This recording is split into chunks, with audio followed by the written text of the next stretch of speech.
he is ineligible to play until at least December the 12th. It's believed that it's a hip injury. It is a real injury. A lot of people are like, oh, it's not a real injury. It's cap circumvention. Listen, if you're mad about the Leafs being a rich team, you better get used to it, man. Like they are going to do anything that any team with money is going to do to try to get around their mistakes, and the Leafs have done it. Listen, if the Leafs wanted to circumvent the cap, what they would have done is put Nikita Zaitsev on LTIR.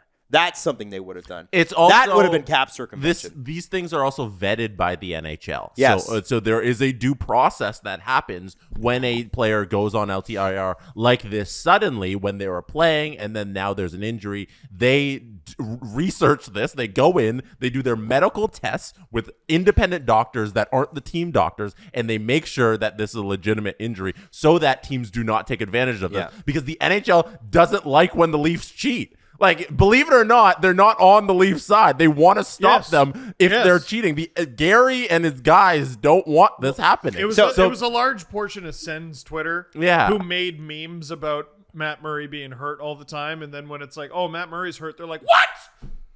Like, no, it's... There are checks and balances in place for when teams put guys on LTIR. Also, if you think that the NHL wants the Leafs to win so bad, why are they so terrible at it? The Leafs have been terrible for 100 years. Yeah, no, the NHL the NHL. They've been trying for 50 years to make this team win. The NHL rigging the league for the Leafs to win would actually explain a great deal about why they've been so bad. Oh yeah, actually, because the NHL tends not to be great when they rig things. Yes. But yeah, John Klingberg. Give him David Clarkson. As we said in the last episode, it's going to be what this is. Listen, people were highly critical of his play. And he had a couple of good games and some real stinkers. His last game was good. It was, but it looks like this is this problem, and it was supposed to be a hip. Sheldon Keefe said the decision's with him, right? So we don't know what he's going to choose, but it looks like surgery's on the table. If he has surgery, he might be ready for the playoffs, maybe. Like, it's obvious that it was obvious that this was always going to be something that needed to be maintained. Mm-hmm. Like there are players where I've heard the criticism with them. Like this is years ago, they were on the Leafs, and the criticism was, oh, they require a lot of body maintenance. And this player's still in the league, and they're not on the Leafs anymore, and they're doing great. So, just because you have injuries to maintain doesn't mean that you're bad.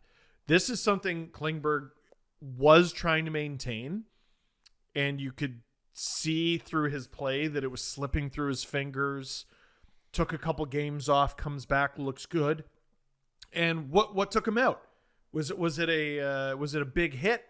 Did he get speared? Did he get hit by a puck? No, he sat on a plane, and that wrecked everything. And if that's taking you out, if that's making it so you can't play, you gotta sit. You gotta, whether it's surgery or rest or what have you, it's obvious that regular maintenance, even taking a couple games off here and there, was not going to be good enough for him. So yeah, it does.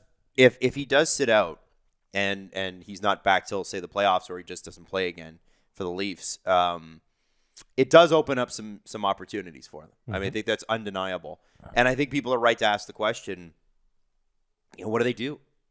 And my thing is, how about nothing for now? They've looked pretty good with the lineup the way it is. And yeah, and it's unfortunately with Reeves and with Klingberg, they didn't play confidently with those guys in the lineup. It felt like they were having to stretch or to cover or to make the lineup look at a way that it didn't need to look. Mm-hmm. And I for one am a big proponent of, not that there's going to be any early trades, because there never is a November trade, like anything of consequence. Sometimes it's rare. It's really rare. Like Duchesne trade. Yeah, but if this, that was boiling for a while though. Yeah. Like nothing just develops. Like the Oilers would love to make a big trade right now. They can't. It might, because they have the holiday freeze. Mm-hmm. Might be real busy before the holiday freeze. We'll see. Can you name the 5 players the Leafs have on LTIR right now? Steve Dangle. Jake Muzzin. 1. John Klingberg. 2. Matt Murray. 3. Timothy Liljegren. 4. Connor Timmins hasn't technically been activated yet. 5. Well done. Hey. And now But he can might be. play tonight. Now he can be. Yeah. Yeah, there you which go. is cool. I think it's a sad story for John.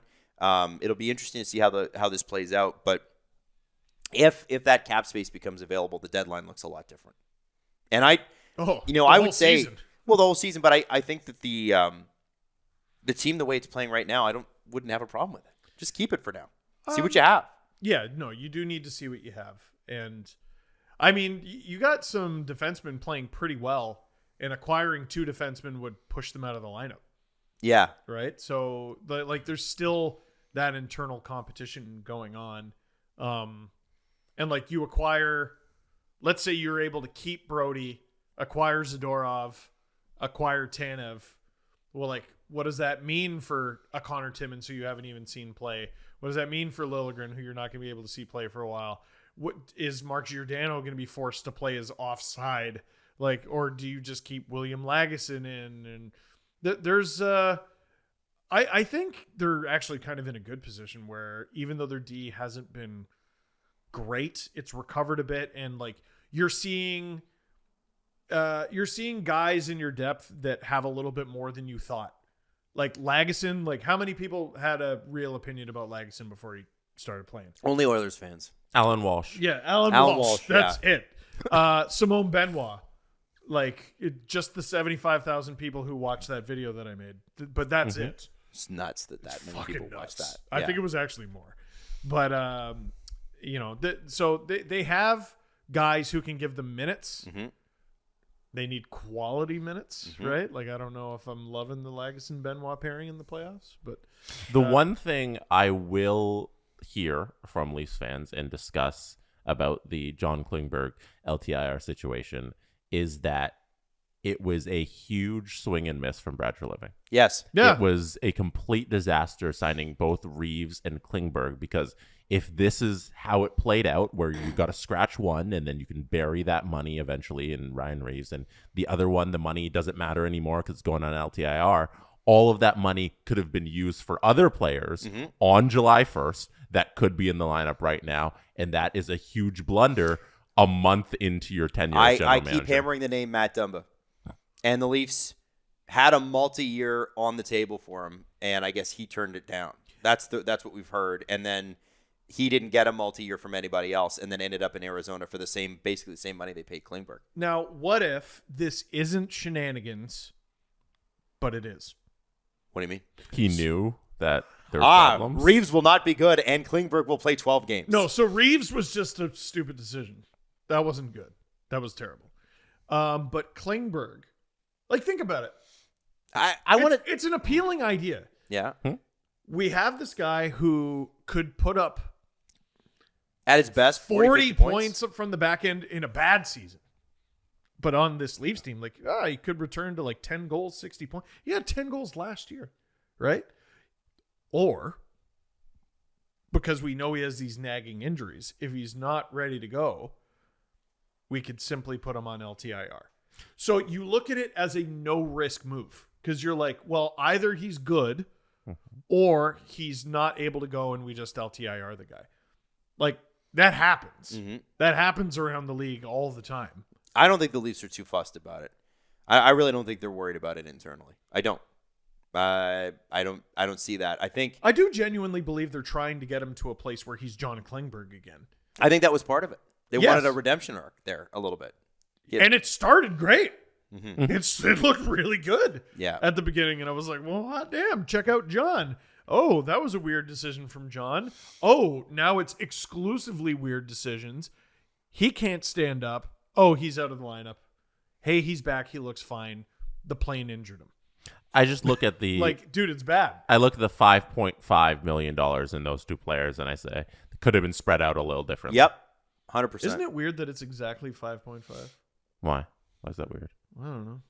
Just they have two cap hits that are funny, and they just add up to a not funny cap hit. No, I don't see the humor in the number. it's not humor.